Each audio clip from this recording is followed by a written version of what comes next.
Okay, so we've set up this sort of unique function that draws our circles to the screen. It allowed us, in one sense, it allowed us to just draw a full screen of circles, right? But we added a little bit of random that gave us a little bit of variation that became interesting sort of by surprise, right? Okay, so let's abstract this out so that we can make this a function and then call it numerous times, right? So let's look at the things we may want to change, right? So one thing that we've been changing is the number of loops, right? So let's create var num1, right, and set it to, right now it's 1577. I'm just going to keep it that, and then let's swap that out. Num, right?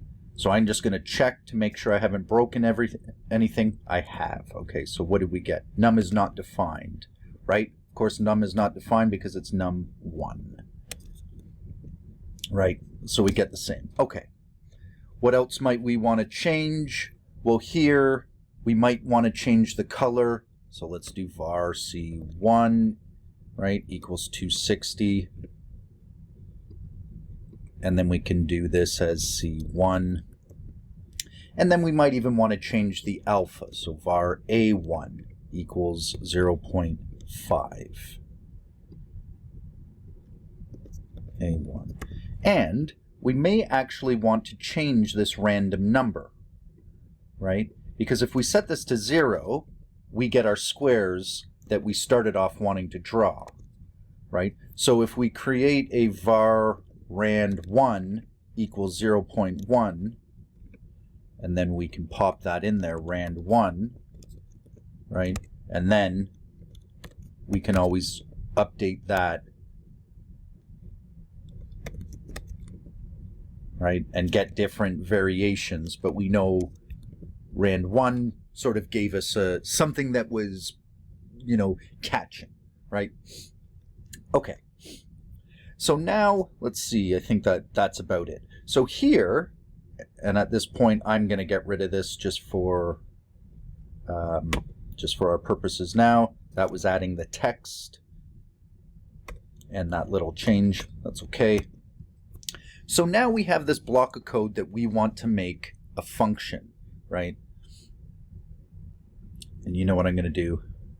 I'm just going to get this out of our way, and I'm going to put it right at the very bottom, you know, just where I'll put, you know, some, what I'll call clippings, just in case we wanted to go back to that,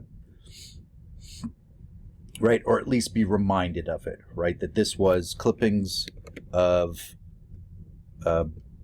brute force strategy. Now, and just a note on that, often it's a good idea to start this way and then rethink the code, right? Get what you want on the screen first, and then once you have that, like we did here, rethink what we're doing so that the code becomes slightly more elegant, but also provides us with more control, like we have here, right? So now we can create our function, right? Let's call it, full screen shapes, right? Is that a good name or not? I'm not sure, right? But this is a unique function, a unique, specific function. It allows us to fill the screen with shapes, or particularly with circles. So actually, let's full screen circles, you know, with random. Now, an unfortunate name, but it describes what it does, right? Full screen circles with random, right? Okay, so here we want to think about the order that we want to put this in, right? Because we need all these parameters to call this function, right?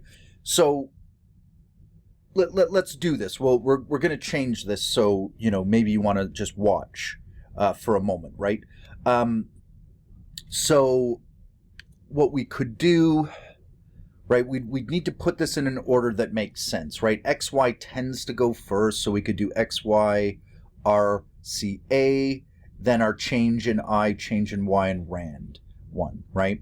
So it would look something like, you know, maybe, I don't know, for some reason the number of iterations first, X1, Y1, C1, R1, A1, right? Then we have change in X1, change in Y1, and then I think we have rand 1. Is that right? 1, 2, 3, 4, 5, 6, 7, 8, 9. 1, 2, 3, 4, 5, 6, 7, 8, 9. Okay. And now we could just, well, I guess we need our brackets, opening and closing brackets. I would select this code and tab it over. Right, so now we have a function that we could just use right off the bat, right? Full, oh, what is it called? Full screen with random, right? And then we can just pass num1, x1, y1, c1, r1, a1. Again, don't worry about writing this because we are going to change it. Change in X, change in Y, rand 1. So if we run this, we should keep it the same, right? So nothing has changed. But now, right, we have our, right, and, you know, technically if we were following our all variables at the top, all functions at the bottom, code in the middle, we see that we're setting up our canvas and drawing this full screen of circles with some random. Okay.